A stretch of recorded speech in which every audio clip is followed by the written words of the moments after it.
Yes, we're not currently piloting because we obviously fully anticipate that this is the way of the future. And once we've worked out the kinks, everybody will be doing care like this, because we don't want the kind of care episode that, you know, is so common where people are sort of cut off. Sorry.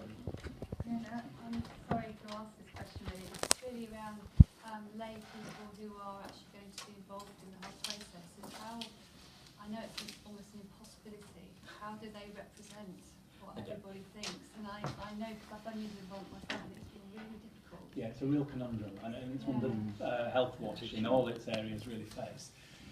We're not, although we're making an effort, I talked about we had sort of 140 members, including the advisory group at the moment, and we're trying to make an effort to make sure that seldom heard groups, like people living in care homes or people with learning difficulties, are on those groups. Right. We're not trying to, I don't think we're trying to suggest that we'll happily represent the 2.2 million people of North West London, which is impossible, obviously. But nor do we want to get so sort of prosaic about it that we can say, you know, anybody will do. Because of course, like I've said a couple of times, you know, I'm a patient, you know, everybody at one point or another is a patient. That would be defeatist. So what we've got are people who aren't, people who aren't too brought into the health system that they just agree with everything, because you begin to see, you know, you can get dragged in, can't you? You can become a de facto health professional and just agree with everything you say. And there's no doubt that sitting in some of these groups and, you know, trying to argue against people who've made it their life's work is very hard. What we are trying to say is, you know, as a group, we've come with some principles, and as a lay partner member of these groups, your role here is to say, hang on, you're abandoning the principles. So why are you doing this? Do we know that this is what patients want? Not to say, I am a patient, I don't want that, but to say, we don't know, you haven't really looked at what patients want here. The problem is, so it's that kind of, you know, standing up for doing things right rather than, which does seem to be working. Now, it does move the problem a little bit, but it stops you going ahead and just sort of steamrolling with an idea that just seems like a great idea because one doctor's very keen on it. And, you know, to be fair to healthcare professionals, I've talked about them as though they're a homogenous group, and of course they're not. You know, somebody said, you know, are the CCGs behind it? Sorry, are doctors behind this? And I said the CCGs are, which, you know, that's why I said it was reasonable. Of course, just because the CCGs have agreed to it doesn't mean all doctors want to do it by any means. Sorry. Following on from what the lady said over there, they are sort of pilots. I wondered what sort of procedures you'd set up for capturing the lessons learned. Yeah. The advantages, disadvantages, and Absolutely. so that the mistakes don't perpetuate. So the reason we've gone through this sort of slightly protracted process, and I say protracted, of course, remember when we started this was only a year ago, so it's not really protracted by sort of any fair measure, but it feels a little bit like we've slowed people down. So we got the early expressions of interest in December, and we could have gone with 25. But rather than go with 25, what they said is, well, no, we want a little bit more than this. We want to show that you're serious about it. And what you get for being serious about it is a little bit of support from us. Now, it's not a huge amount of money. There will be a project manager, but the project manager's job, and the reason we're really keen that people have them, CCG could turn around and say, I'm not interested in having a project manager, keep them.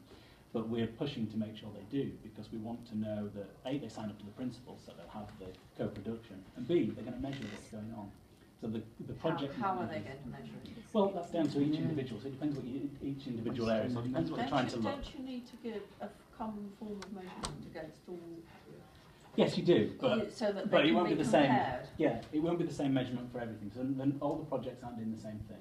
So, for example, if your point was to try and make sure that people were discharged on the day they were well enough to be discharged, you'd want to measure how many days after being well they'd been in a bed. And you could put a, in a bed in a hospital, you could put a financial figure on that, and you could compare it with that. So that's the kind of measuring. It will be specific. I mean, I don't know of any generic measures, other than what we will probably have is some kind of patient satisfaction.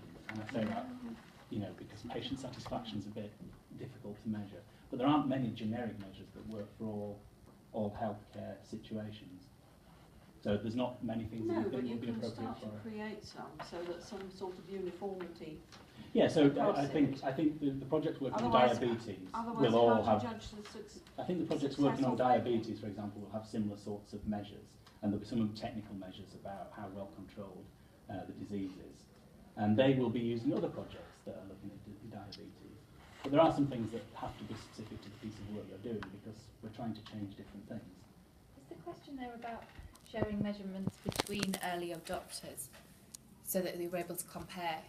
Because you're all going to So be baseline, yeah, benchmarking trying to sorts of- achieve the same things, Yes. but could be using different measures across the board, so then it's very difficult to compare. I'm wondering how you can judge what has worked and what hasn't Yeah. worked, and also, more importantly, to learn lessons from those who've had successes Yeah. and failures. Okay, I think I understand. Sorry, I didn't fully understand what you're saying. So I think the first thing is that there are some things that will be measured about success or failure.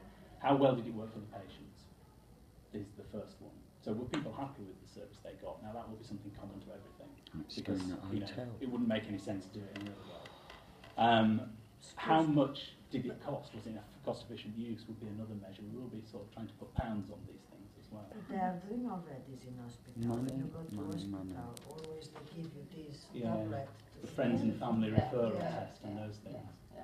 Yeah, I mean, probably won't stop doing those, but I don't know how useful the Hotel. referral test is for the kind of work they're doing, to be honest. And the answer, sorry, just finally, the answer to that question about whether we're sharing information, yes, that's the whole point. Doing it across North West London rather than in 8 different CCGs, really, so you can share that kind of information and sort of benchmark.